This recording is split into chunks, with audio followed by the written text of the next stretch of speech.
Hey guys, I'm going to show you a boat pose tutorial. So how to work up to boat pose, taking all those intermediate steps so that we don't hurt our lower backs. Alright, so come into a seat, bend your knees, place hands behind your back, and this would be the first level. So we're not dumping our weight into our hands, we're lifting our chest, lengthening our lower back, engaging our core. So our core is the front and the back. So all these muscles around, we're engaging those, we're lifting up. So like I can just lift my hands up and, I don't move. So that's the goal, right? To be able to lift your hands up and you don't kind of move from this position. Alright guys, so you can do all of the future progressions leaving your hands on the ground, meaning, lifting your legs up off the ground to make it more difficult. You can always have your hands back behind you as a little bit of extra support if you need it.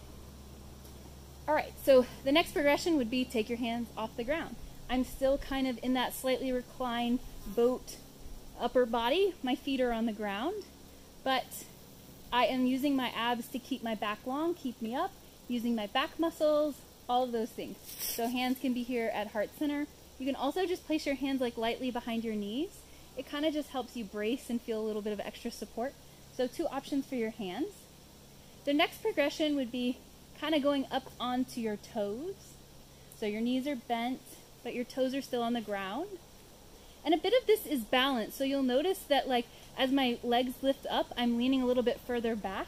That's because I'm balancing on my tailbone. So it's okay if you are working on your boat pose and you still have your hands back there if you're sitting a little bit taller up. You're building those core muscles. All right, so I'm leaning back. I'm lifting up onto my toes. That's the next progression. Then, if you're past there, you can alternate. So during your hold, alternate lifting one foot up and then the other. So this is probably working hip flexors a little more, because in boat pose, we're using our core. We're also using our hip flexors. Okay, so we're doing the alternating feet, lifting up off the ground.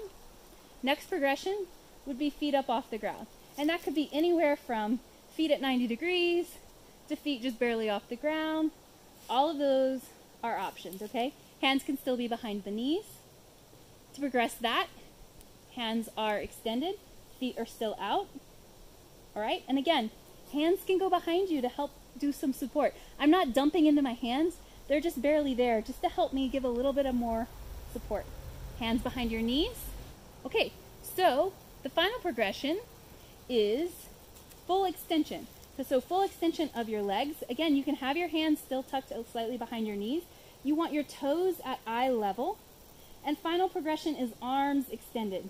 Look at my lower back. It's flat. I'm not curving it as I'm extending up.